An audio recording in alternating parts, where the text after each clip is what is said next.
ராம் நாராயண் ராம். நீங்கள் அடிக்கடி கவனித்திருக்கலாம், ஒருவருக்கொருவர் உதவி செய்தாலே உடனே தங்கள் பெருமையை வெளிப்படுத்தத் தொடங்குவார்கள். யாராவது ஒருவருக்கு ஏதாவது கொடுத்துவிட்டால் அதை திரும்ப கேட்க கூட வாய்ப்பு உண்டு. இதை செய்யும்போது அவர்கள் ஒருபோதும் யோசிக்க மாட்டார்கள், உண்மையில் அவர்களுக்கு சொந்தமானது என்ன, அவர்கள் இந்த உலகத்திற்கு என்ன கொண்டு வந்தார்கள். அவர்களிடம் உள்ளதெல்லாம் விண்வெளி, ஆகாயம் மற்றும் இயற்கையால் வழங்கப்பட்டதே. அவர்களிடம் என்ன இருக்கிறது, அதை திரும்ப கேட்கவோ அல்லது பெருமை சொல்லவோ? இயற்கை எங்களுக்கு எல்லாவற்றையும் வழங்கியுள்ளது. இயற்கை ஒருபோதும் எதற்காகவும் திரும்ப கேட்கிறதா?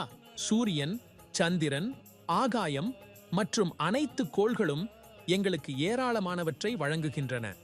அவை ஒருபோதும் எதையும் திரும்ப கேட்கிறதா அல்லது நமக்கு கடன்பட்டுள்ள உணர்ச்சியை உருவாக்குகிறதா? பூமி நம் தாயாகவும் சூரியன் நம் தந்தையாகவும் செயல்படுகின்றன. இது நமக்கு சக்தி மற்றும் ஆற்றலை வழங்குகிறது. மனித நடத்தைதான் பாகுபாடுகளையும் வேறுபாடுகளையும் உருவாக்குகிறது. ஒருவர் மற்றவரை பிரிக்கிறது. ஆகாயத்தையும் இயற்கையையும் நாம் கற்றுக்கொள்ள வேண்டும். சூரியன் ஒருபோதும் கூறுவதில்லை, நான் என் ஒளியை இந்த சாதிக்கே தருவேன் அல்லது இந்த மதத்தை சேர்ந்தவர்களுக்கு ஒளி தரமாட்டேன் என்று.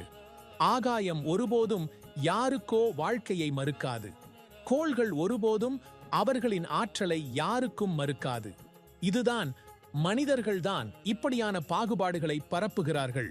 நாம் அனைவரும் சூரியன், ஆகாயம் மற்றும் கோள்களிடமிருந்து பேரின்பம் பெற வேண்டும். அவர்களின் செயல்பாடுகளை ஏற்று நடக்க வேண்டும். இவ்வாறே பூமியில் வாழும் மனிதர்களுக்கு அன்பையும் ஒற்றுமையையும் வளர்க்க முடியும். இன்று சில தன்னார்வமிக்க மதத்தின் காவலர்கள் சாதி, குலம், மதம் மற்றும் சடங்குகளை அடிப்படையாக கொண்டு மக்களிடம் பயத்தை ஊட்டியுள்ளனர்.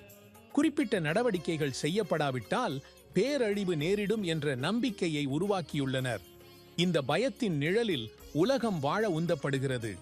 மக்கள் கோயில்களில் குறிப்பிட்ட சடங்குகளை செய்யாதிருந்தால் அவர்களுக்கு தீமை நேரும் என்று நம்புகின்றனர்.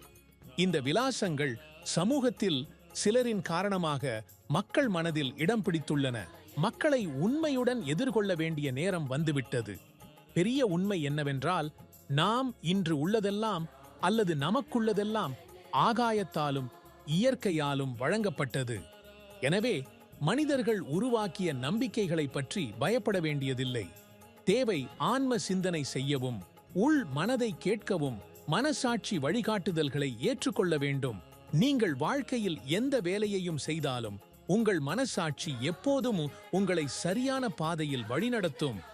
எனவே எப்போதும் உங்கள் மனசாட்சியை கேளுங்கள், உள் சிந்தனையை பின்பற்றுங்கள். இன்றைய சூழலில் ஒவ்வொருவரும் மகிழ்ச்சியும் அமைதியும் தேடிக்கொண்டிருக்கின்றனர். இதற்காக நாம் அலையின்றி அலைகிறோம். ஆனால் நாம் மறந்துவிடுகிறோம், இந்த மகிழ்ச்சியும் அமைதியும் நமக்குள்ளே உள்ளது. ராம் நாராயண் ராம் என்ற பெயருடன் இணைந்தால் மட்டும் இது நமக்கு கிடைக்கும். இதை செய்யும்போது வாழ்க்கையில் உண்மையான மகிழ்ச்சியை அனுபவிப்பீர்கள். ராம் நாராயண் ராம் என்ற பெயரில் முழு பிரபஞ்சமும் அடங்கியுள்ளது. இந்த பெயர் உங்கள் முழு வாழ்க்கையை மாற்றும் திறன் உடையது. இது உங்கள் மனதில் உள்ள அனைத்து பயங்களையும் கவலைகளையும் நீக்குகிறது மற்றும் மகிழ்ச்சியும் வளமையும் அளிக்கிறது. ராம் நாராயண் ராம் தான் வாழ்க்கை. இந்த பெயரை ஜெபியுங்கள்.